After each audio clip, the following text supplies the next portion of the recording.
the Civil War, more specifically, the early years. Our first major battle, the Battle of Bull Run, the first Battle of Bull Run, spoiler alert. Battle of Manassas, known in the Confederacy, we'll talk about that. Southern troops will beat the Northern troops, who had to do what they referred to as the Great Skedaddle back to Washington, D.C. Marching through to victory. People were so sure it's going to be short that upper class individuals from Washington, D.C. packed a picnic basket and they sat by on a near hilltop to watch what they thought would be the first and the last battle of the war. Anachronism, something out of time and place. So if you look at that Sunday in Central, that Confederate flag, that battle flag did not exist yet. I guess one important sort of side note trivia, General Bee and Bartow marched to Evans' assistance, but they were still losing until one guy, General Thomas J. Jackson's newly arriving Virginians, stood tall. And now we have Stonewall Jackson.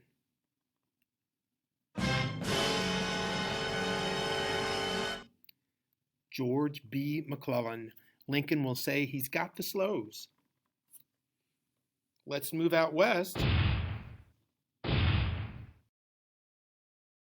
General Grant, Fort Donelson and Fort Henry in Tennessee. Now he's going to only take unconditional surrender. That's not his real name, but U.S. Grant, that's going to be the nickname. We're going to stop from Shiloh and we're going to go into the naval blockade. Remember, the first part of our Anaconda plan is the blockade. They're going to reduce trade by 2/3, and it's going to bring about new technological advancements such as ironclad ships. The U.S. Monitor for the North, the CSA Virginia for the South. The Virginia was a captured northern ship known as the Merrimack, and so many times you will hear it as the Monitor and the Merrimack.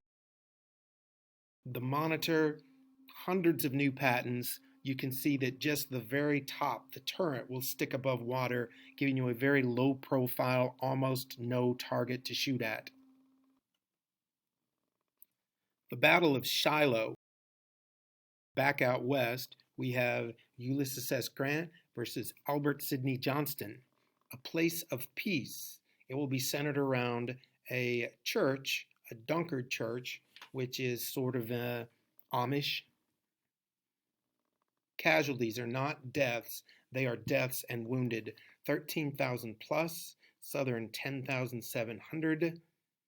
Overall, 23,700 men lost their lives in 2 days.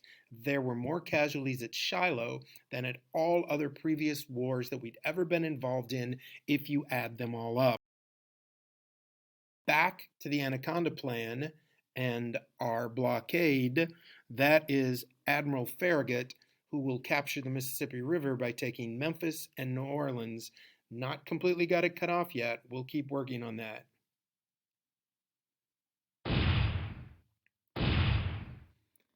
Peninsular, George B. McClellan, Anaconda Plan, take Richmond. Instead of marching straight down, we're going to put thousands of soldiers on boats, have an amphibious landing, and then try to come up from the backside. Robert E. Lee will be in command of the Confederates. Jeb Stuart will be a cavalry commander. The Union will be driven back, primarily because of that guy and the slows, way too overcautious. Then the second Battle of Bull Run, both of these will be Confederate victories. In order to gain the initiative and resupply his army, Lee now decides to invade the North. McClellan, 80,000, Lee, 38,000.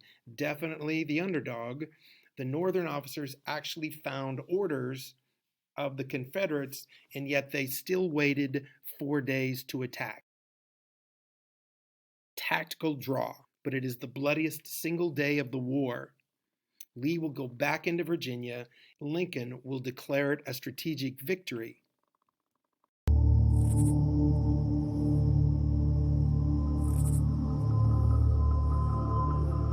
Darkness arrives on the evening of the 17th, shortly after 7:30 in the evening, and finally the firing stops. The guns quiet down with the setting of the sun, and then there's a more heart-wrenching noise that begins. It's the screams and hollowing and moans of thousands upon thousands of soldiers lying upon the field.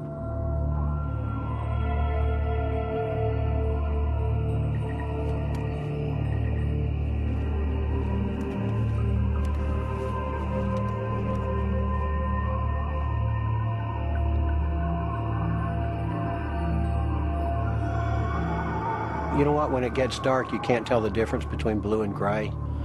They look exactly the same.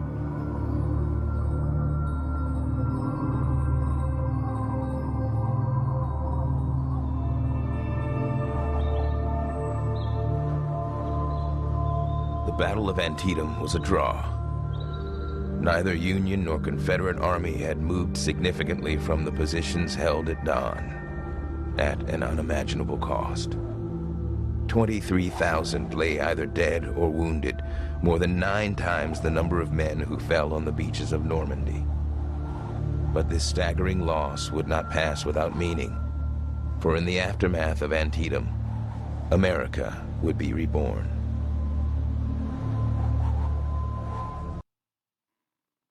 Lincoln and McClellan after Antietam. 2 major things.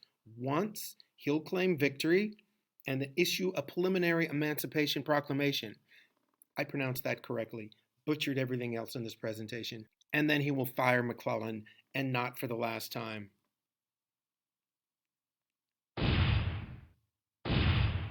Now, in what way did the Emancipation Proclamation expand ideas of freedom and liberty in America? That's a big project we would do if we were actually in class together.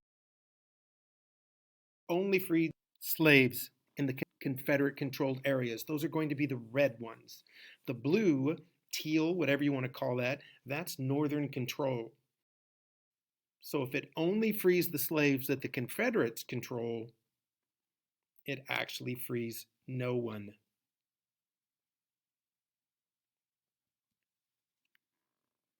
Provision said that the Confederates, if they ended the war within 3 months, we'll let you keep your slaves. It did keep Great Britain and France from recognizing and then supporting the Confederate States, and eventually, 1865, Congress will pass the 13th Amendment, which truly does end slavery. Real mean tweets. Congrats on the Emancipation Proclamation and freeing the slaves. Speaking of things you didn't really do, congrats on walking on the moon.